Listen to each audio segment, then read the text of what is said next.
Morning everyone. आज के lecture में हम लोग सुपरपोजिशन प्रिंसिपल के बारे में पढ़ने जा रहे हैं। ठीक है, अभी से पहले जो वीडियो आया था उसमें आप लोगों ने देखा था कि जब दो चार्जेस आपस में इंटरेक्ट कर रहे हैं, जैसे दो चार्ज है ये जब आपस में इंटरेक्ट कर रहे हैं तो इनके बीच में फोर्स लग रहा था, जिसको हम लोग इलेक्ट्रोस्टैटिक फोर्स या कोलम्बियन फोर्स का नाम दिया था। ठीक है, तो ये जो सुपरपोजिशन प्रिंसिपल है ये भी वैसा ही है जैसा आपने पहले पढ़ा था। यहाँ पे थोड़ा सा चेंज ये आता है कि जब एक सिस्टम में बहुत सारे चार्ज, जैसे मान लेते हैं कि ये Q1 है, ये Q2 है और ये Q3 है। इस सिस्टम में टोटल चार्ज कितने हो गए? 3 चार्जेस हैं। ठीक है, अब कहा जाए कि ये जो चार्ज Q1 है, ये जो चार्ज Q1 है, इस पर टोटल कितना फोर्स लग रहा है? इस पर टोटल कितना फोर्स लग रहा है? तो अगर ये नहीं होता, Q3 नहीं होता और सिर्फ 2 चार्जेस होते तो हम लोग क्या करते हैं, सिंपल कूलम लॉ को लगाते और फोर्स निकाल देते। लेकिन अब क्या हो गया कि यहाँ पे एक थर्ड पर्सन आ गया है, यानी एक चार्ज के ऊपर 2 अलग अलग चार्ज की वजह से क्या इफेक्ट पड़ेगा, क्या फोर्स पड़ेगा, अब हम लोग को वो फाइंड करना है। तो देखिए इसके लिए क्या करते हैं हम लोग, इसके लिए हम लोग सुपरपोजिशन प्रिंसिपल को यूज करते हैं। सुपरपोजिशन प्रिंसिपल, ये प्रिंसिपल क्या बतलाता है? It states that when a number of charges are interacting, यानी जब एक बार में बहुत से चार्ज आपस में इंटरैक्ट कर रहे हो, the total force on a given charge, उस कंडीशन में एक पर्टिकुलर चार्ज, जैसे हम लोग क्या कर रहे हैं यहाँ पे Q1 पे फोर्स निकाल रहे हैं।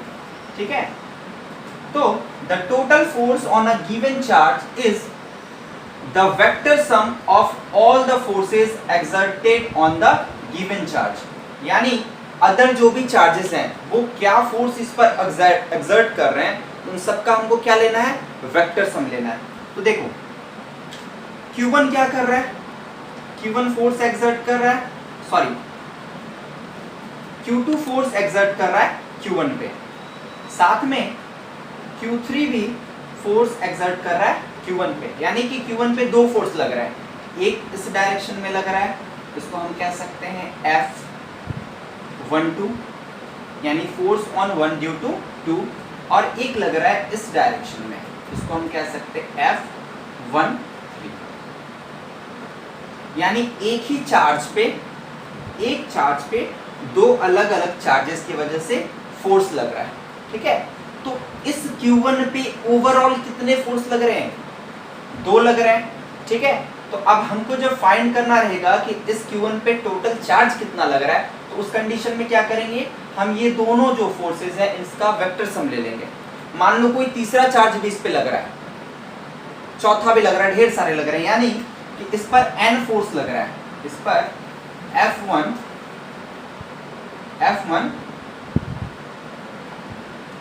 N, ठीक है, N टाइम्स फोर्स लग रहा है, बहुत सारे अलग अलग फोर्स लग रहा है। तो उस कंडीशन में हम लोग फोर्स को कैसे फाइंड करेंगे, फोर्स को कैसे फाइंड करेंगे? तो देखो सिंपल है, F12 फाइंड किया तो ये क्या मिलेगा, 1/4 pi epsilon naught Q1 Q2 upon R square, और यहाँ पे क्या जाएगा R12 क्या है। ठीक है, वैसे ही F13 निकलेगा 1/4 pi epsilon naught Q1 Q3 upon R square, और यहाँ पे क्या जाएगा R13 क्या। लाइकवाइज अगर n तक जाना है, हम लोग को जाना कहाँ तक है, n तक जाना है, तो F1n is equal to 1/4 pi epsilon naught Q1 Qn upon में R स्क्वायर, और यहाँ पे R1n क्या। ठीक है, यानी ये सारे फोर्सेस लग रहे किस पर, Q1 पे। और अब हम लोग को क्या फाइंड करना है, हम लोग को फाइंड करना है ओवरऑल फोर्स, हम लोग को फाइंड करना है ओवरऑल फोर्स। तो उस कंडीशन में क्या करेंगे, हम वेक्टर सम लेंगे। वेक्टर सम किसका, इन सभी का।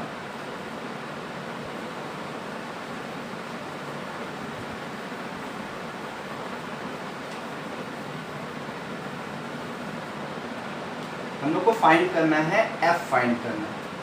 F इज इक्वल टू क्या मिलेगा, F इज इक्वल टू मिलेगा F12 plus F13 plus dot dot F1n। ठीक है, वैल्यू पुट करते हैं, तो वैल्यू पुट करने पर क्या आएगा, F12 क्या था हमारा 1/4 पाई एप्सिलॉन नॉट, उसके बाद Q1 Q2 upon R square, Q1 Q2 R square और यहाँ पे R12 कैप।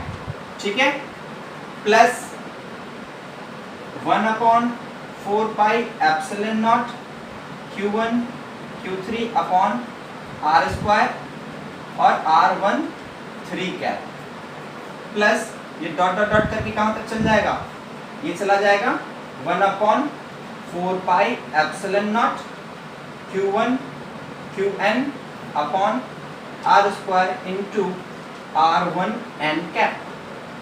ठीक है, अब यहाँ से कॉमन लो, देखो क्या क्या चीजें कॉमन आ रही है, ये कॉमन आ रहा है, देखो क्या 1/4 पाई एप्सिलॉन नॉट, ये क्या आ गया, कॉमन आ गया, ये कॉमन आ गया। उसके बाद देखो Q1 भी कॉमन आ रहा है, Q1 भी कॉमन आ रहा है। ठीक है, बच रहा है क्या, हमारे पास बच क्या रहा है, यहाँ बच रहा है जैसे Q2 R स्क्वायर और ये R12 cap plus Q3 upon R square R13 cap plus dot dot dot dot plus Qn upon R square into R1n cap, ये बच रहा है हमारे पास। ठीक है, इसको और अच्छे से लिखते हैं तो वो ऐसे आएगा Q1 upon 4 pi epsilon not, यहाँ ले लेते हैं हम लोग समेशन, यहाँ ले लिया समेशन। अब देखो हम लोग को वेरी क्या करवाना है, वैल्यू को n को वेरी करवा रहे हैं। ठीक है, यानी कि जो वैल्यू आना चाहिए n का वो आना चाहिए i इज इक्वल टू 2 से लेकर के n तक। हम लोग को कहाँ जाना था, n टर्म्स तक जाना था, तो एक काम करते हैं इसको रिप्लेस कर लेते हैं, जहाँ जहाँ n है उसको हम लोग i ले लेते हैं, उसको हम लोग i ले लेंगे।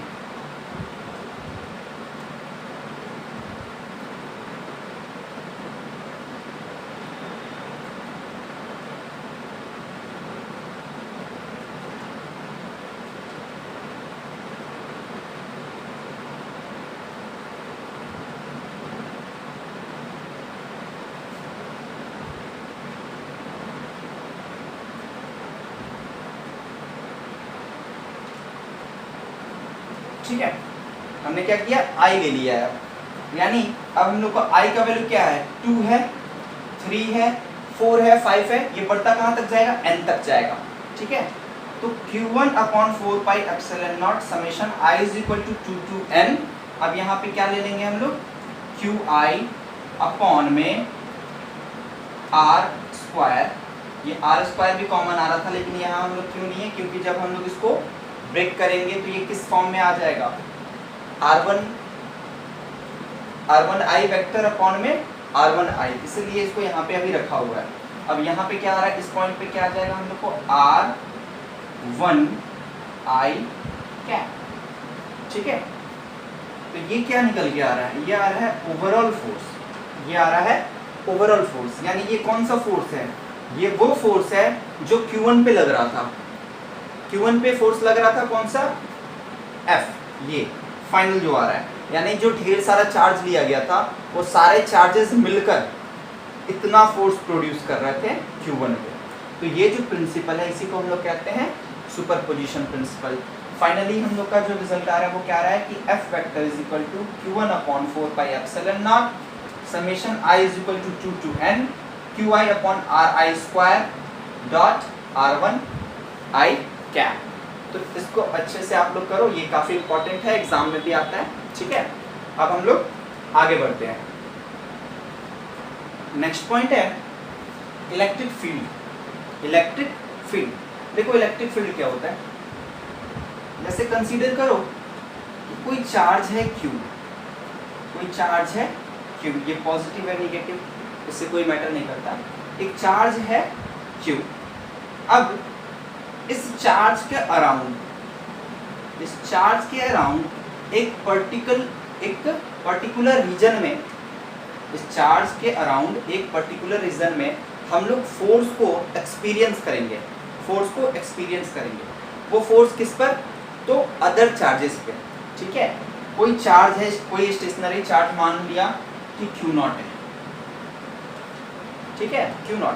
अब ये जो Q है, ये Q इस पर इफेक्ट डालेगा, या तो इसको अपनी तरफ अट्रैक्ट करेगा या रिपेल करेगा, यानी कि ये फोर्स लगा रहा है, ठीक है। Q क्या कर रहा है? Q0 पे फोर्स लगा रहा है। तो इस फोर्स का भी एक लिमिटेशन होगा, ये फोर्स एक पर्टिकुलर रीजन में ही काम करेगा।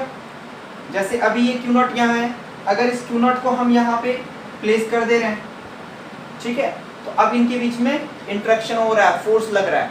बट Q0 को उठा के वापस से यहाँ कर दिया, यहाँ पे फोर्स नहीं लग रहा है, यहाँ पे फोर्स नहीं लग रहा है। तो जिस एरिया में इस Q का इफेक्ट है, यानी इस Q का इन्फ्लुएंस वर्क कर रहा है, वो पर्टिकुलर एरिया क्या कहलाएगा? इलेक्ट्रिक फील्ड कहलाएगा। किसका? इस चार्ज Q का, इस चार्ज Q का, ठीक है। डेफिनेशन देखो, the region around a charge in which force can be experienced, force को एक्सपीरियंस किया जाए किस पर? On other charges placed in that region. कोई दूसरा स्टेशनरी चार्ज है, उसको लाके हमने क्या किया? उस रीजन में प्लेस किया, ठीक है। अगर उस पे फोर्स लग रहा है, इसका मतलब क्या है कि वहां पर इलेक्ट्रिक फील्ड है, किसका? Q का। क्लियर है? फिर से देखो, चार्ज Q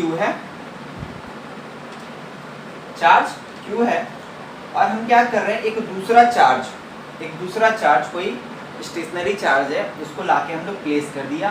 पहले हमने किया, यहाँ रख दिया, ठीक है। अब इस डिस्टेंस पे इस चार्ज का इस पर कोई इफेक्ट नहीं पड़ रहा है, ठीक है। फिर हम क्या किए, इसको थोड़ा और आगे किए, यहाँ कर दिया, अभी भी कोई इफेक्ट नहीं है। लेकिन जैसे ही हम Q0 को इस पोजीशन पे ला रहे हैं, तो ये जो Q चार्ज है, इस Q0 चार्ज को क्या कर रहा है? मान लो अपनी तरफ अट्रैक्ट कर रहा है या फिर रिपेल कर रहा है, कुछ भी कर रहा है, मतलब इस पर अब इसका फोर्स वर्क कर रहा है। तो ये एक पर्टिकुलर एरिया है जिसमें इस Q चार्ज का इफेक्ट को हम लोग एक्सपीरियंस कर सकते हैं। तो इसी रीजन को, इसी एरिया को हम लोग क्या कहेंगे कि ये इलेक्ट्रिक फील्ड है, किसका? इस चार्ज Q का, ठीक है।